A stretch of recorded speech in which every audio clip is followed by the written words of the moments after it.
green sheet. One of them is by divisions, one of them is alphabetical. You need both. Okay, here. We're talk about what frequency we're using. Okay, we are on Digitech 1 on your radios. Most of you did the radio check already, and radio seems to be working for now. Hopefully for the rest of the day. That's Digitech 1 simplex.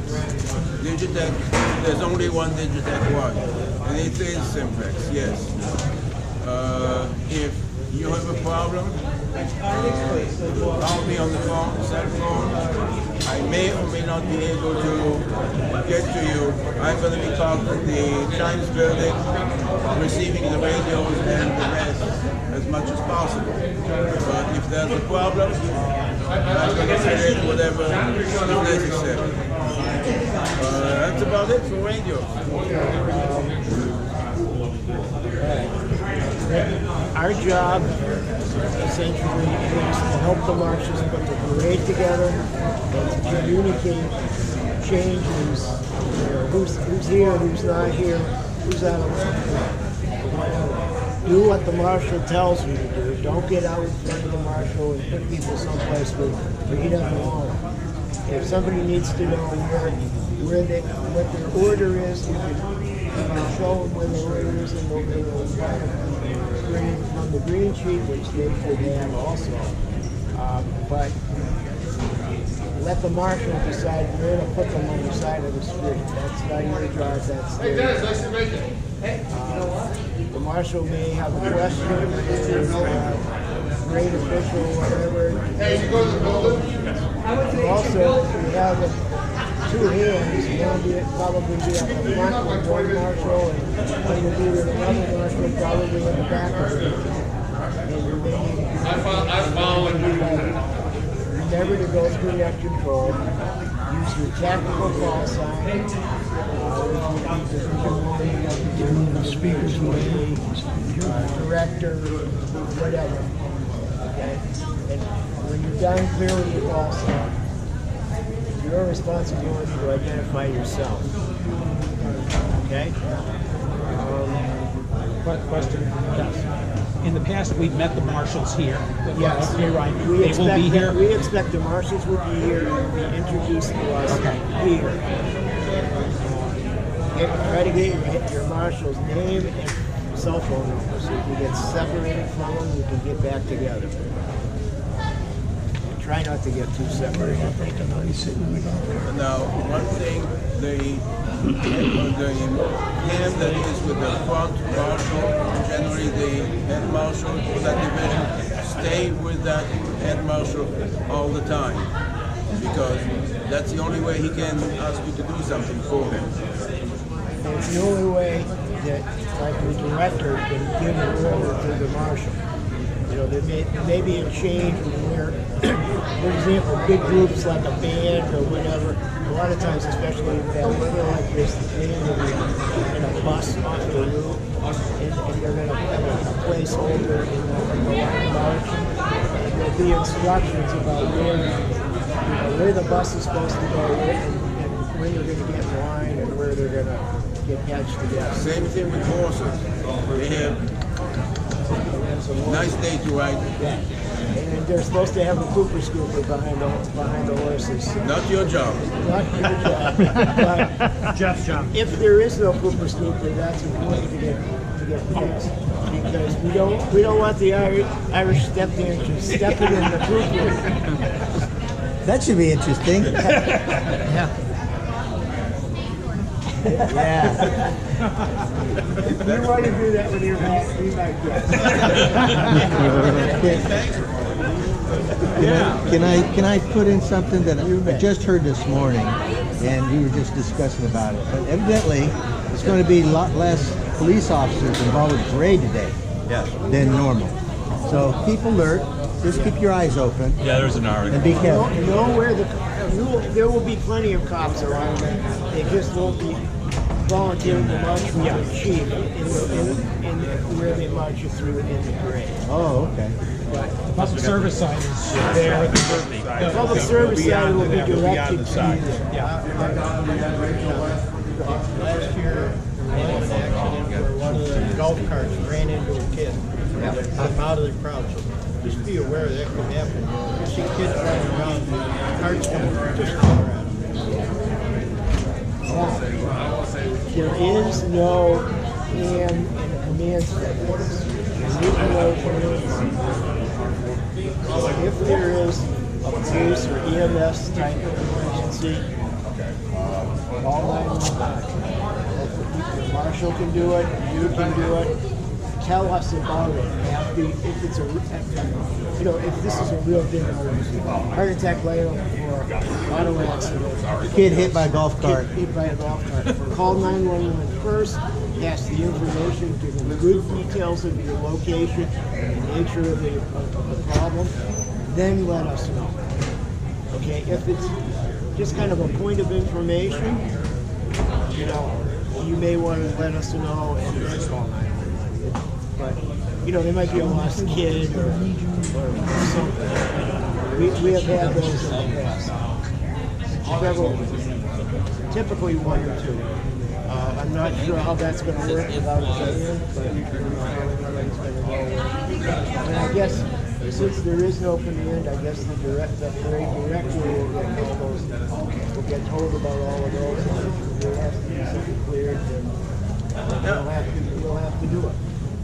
The most important thing, having sat on both sides of this, get an address, find a number. The hardest thing, particularly for AMR, because they have to sneak in a side street, is to know, and you may not remember between walk and don't walk, but if you we're all on the same street for the most part, except for after the turn. So get a number. Just look at the buildings, grab a number. That helps them immensely. Because when we're sitting in there with the cameras and look for the guy with the yellow rags jacket, crap. Or look for the Irish. They're next to the Irish dancers. The accident's next to the guy in green. So get a number. Really, really. That's the good call. You can get. And even if it takes you, you can be getting further information while you're talking to the guy. You can be looking around, trying to get a better idea of the building you're in front of, or what the sign says. Okay. Do you want a report of where the division is when they get up on the Salinas Street? Where do you want it to? We want to know. We will want to know when the marshal starts to move the division. Okay, from Erie We'll Boulevard. want to know when you turn onto Salinas. Okay, alrighty. Okay. Okay.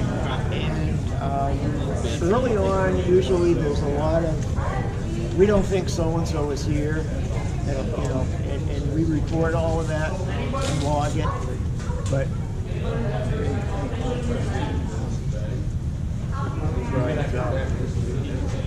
It's very important that we know what, by the time you turn on for Salinas Street, we need to know exactly what your division looks like. Is everybody there? Are they all in the right order? Is everybody in right order except somebody's not here? So we, because Channel 9 needs to know so they can, and also they can do it right. the food festival, which coming up that way. Yeah. So that's why we're. And the fire department don't work. Is there any other questions?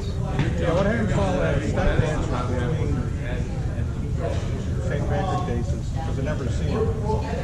Back in there and answer. Yes,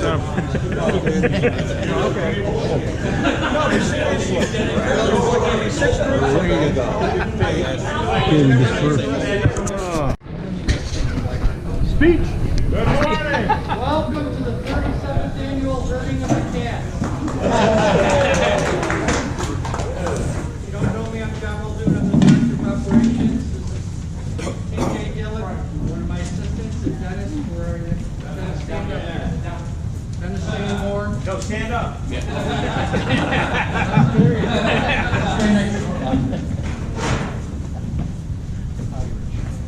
First and foremost, we want everybody to have fun. You know the rules. The rule sheets are over by the green sheets. We don't want anybody throwing candy from the floats. If they throw the candy, go up and ask them not to. If they don't, stop, get your lead marshal, and we'll get somebody over to them, and they'll be disciplined. qualified for next year. Police participation this year, if you've watched the news at all, is going to be probably members of the police department that haven't done this in the past. They will be very responsive to our needs, but they may not be as addressed in crowd control as some of the old seasoned officers. They will work with us as they can. If you need a police officer, just go ahead and ask them to do what you need. Please give them the respect that they'll give you. If they're not complying to what you need, let your lead marshal have your ham radio operator call, and we'll get somebody over to you. There's not going to be an issue with the police. Obviously, our crowds will be down, maybe not as low as we have in the past with the colder years, but definitely not as high as we would with yesterday's temperature. Dennis is going to go over a few ideas that we had. We have 3x5 cards, and Dennis will go over some ideas that we have on using the 3x5 cards for phone numbers. I'm glad you cut me on that. You're a teacher. Not good at public speaking unless you're under 10. Everybody not under 10 leave. No, the 3x5 cards. So when you meet with your marshal, each of the marshals will write our name, our number, and phone numbers and names on there. So if you have a problem, you can use that number to call us. We'll have your numbers in case we need to get a hold of you, so we'll have a list of your name and your numbers as well, even though we're going to be walking up and down and talking to you personally. And then, so if you have a problem, you can contact us, and then if there's a problem beyond that, we can contact Tom or John to take care of it. Tommy is riding around in a golf cart. He's our muscle man. Believe me, you won't need the police. Once Tommy gets you, might need the ambulance. Tommy will take care of all our problems. Division 5, which we've had problems with in the past, down on Plum Street, we've now got the city under the very great reputation that we have as a parade and very great participation that the City Hall is now, giving us back Erie Boulevard. So we have Erie Boulevard all the way down to Van Rensselaer, where we had to pull over on Plum Street before, and it was very congested by the park and whatnot. So we've got Erie Boulevard all the way down to Van Rensselaer. That'll help that Division 4 and 5 stretch right out down there. And if you've been in Division 4 and 5 before, you know how that gets. Couple quick things on that, okay? Empower Credit Union's open until 11:30. Caruba Collision is not officially open today, but they might have a couple people working. So who's ever in that back division, if you see people coming out, there may be some cars coming out of those two businesses, help them get out. Okay, they'll have to go across Erie Boulevard up one of the side streets. We don't want them driving down Erie Boulevard if we can help it, okay? Especially if we've already got groups showing up, because as those of you that work back there know that occasionally for whatever reason, the people that don't go through the parade route till 2:30 like to show up at 11. So just be aware of that, okay? But we're going to put the barricades up this side, which would be the east side of Van Rensselaer, so the traffic can turn up there, okay?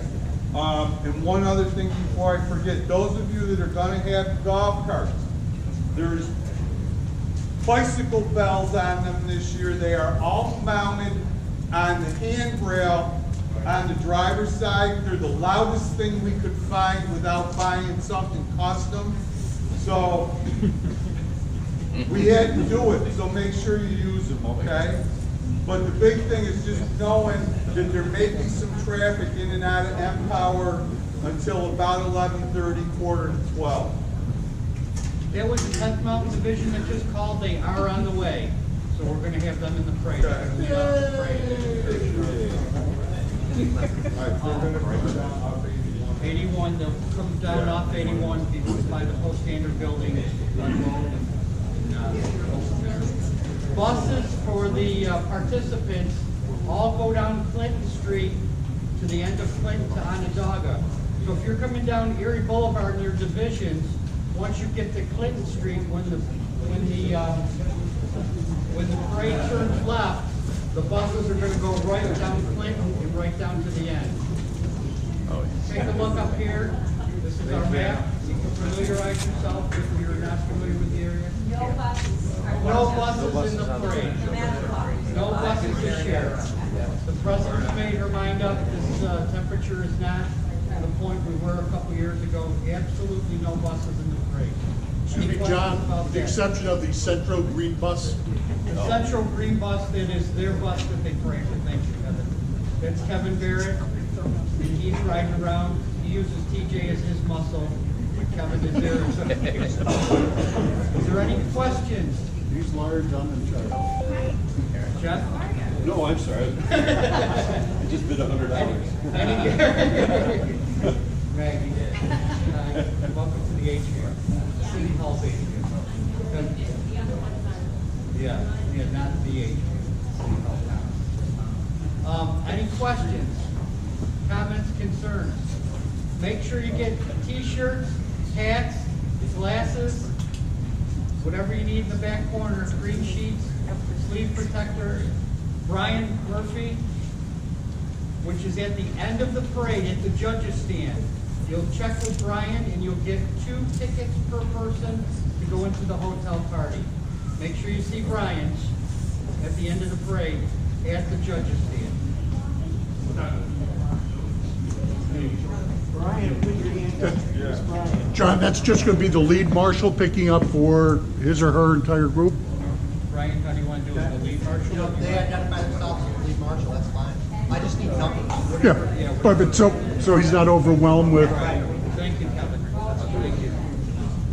I'm just here to make you right. You can identify who the marshals are so that we know who to pair up with? The lead marshals? No, for all the 5 divisions. We don't know who our These are marshals all marshals here. All right, guys. Division 2. That's where Rich, KB2WAU, and I will be. This will be a good event, I think. A little windy out here. Not too cold, at least for the stuff that I'm wearing right now. But it'll be nice. And I don't know where I'm at, but Water Street in Salina. See, we're coming up on Salina right there.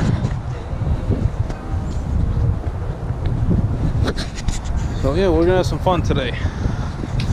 Stay tuned for more.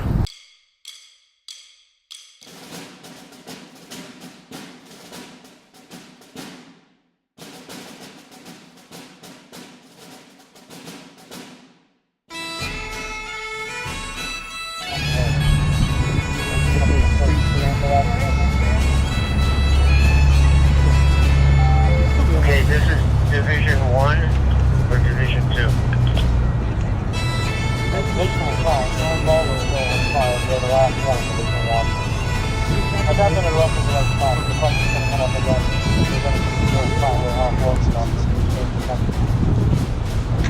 Okay, Director? Director, yeah, we have a question about where the bus is the last unit in Division 1 should be offloading. Business Director, I'll have to wait. Our Director is out and about. He is not returned to where he told us to be. Okay, very good. Division 1. 1 go. Yeah. I asked your head marshal where your last unit in a bus should be unloading. They're in Division 2 now, and the bus driver wants to know where he should go to with the bus for them to unload.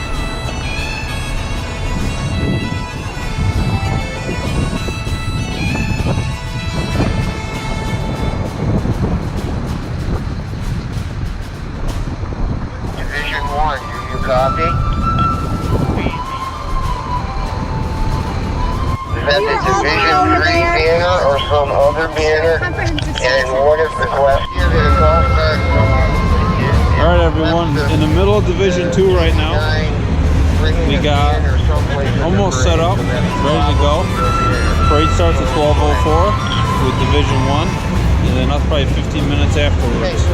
So this is going to be this will be where my post and Rich's post will be here. Okay, well, okay, very good, thank you.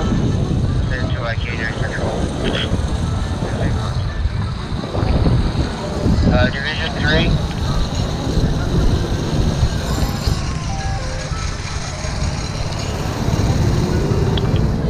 Division 3.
at the end of the parade. Not the end of the parade, but my division is done. I'm heading back home at the QTH. And actually, I wanted to put this little last bit in here. I'm on West Street right now. Getting down here toward what do you call it? Getting down here toward Geddes Street. And I still hear the entire parade here on Simplex, TAC 1 Simplex. So DMR is working quite well. I guess this is one of my conclusions here. DMR is working quite well for us. I'm actually very happy to say that. So other than that, I'll cut it over to Amir for his words. Hi, this is Amir, K9CHP, reporting on our St. Patrick Parade that we did last week. As you can see, I have the t-shirt and have the hat. Okay, without the hat right now, it's too warm inside. Anyhow, we had this very successful event. The first major event that we ran with DMR, we had 18 stations on DMR, and we resolved most of our problems with all the blind spots where reception was terrible using repeaters. This year we did not have major blind spots. Well, we had maybe a spot or two where reception was not great, but it wasn't really significant. It was just a small spot, something that can happen anyhow. So we are very, very happy with the use of DMR and also with our strategic choices. We had 3 different choices that we tried before the event. We had the most repeater, a 440 repeater located at the most, very close to the parade, and it worked well for us. We had the log W2CM DMR repeater, and that solution also worked very well for us in the trials. And we had DMR Simplex, which worked equally well in our trials. So we had to make a decision, and we decided to go with DMR and DMR Simplex, as in, best amateur radio practices. You use the least amount of power to accomplish the task, and Simplex did it for us. The only station that was high powered was Net Control, that had a amplifier that amplified him from 5 to about 35 to 40 watts on a mag mount antenna on his car, and he was heard all over the place. Rich Kilmartin reported from Liverpool, Roger Hamilton from his home in Syracuse, and Andre also on the way back reported that he could hear it quite well into Solvay. So it worked very well. A second reason to use DMR Simplex was to try it out as a tool. How would it work for us in a real emergency where we can't count on the repeaters? Repeaters might be down, and how much can we expect from DMR Simplex? It's something that we have had no experience. So now we have the experience, and we can say DMR Simplex works very, very well. Strong signal. Of course, it's going to be limited to the 5 watts of power of each handheld, but that's the way it goes. So really, there was nothing of significance to report from the parade. People did their job well. A few glitches here and there, like a finger slipping on the DTMF and sending tones. Well, a gloved finger. It's cold. Things like that happen. We just laugh it off and say, well, next time, watch those fingers. Fat fingers, very fat fingers. So that's about it. We enjoyed our event. The weather was not too bad, not too cold, didn't rain, didn't snow much or anything like that. It was all good. So this is it from K9CHP 73.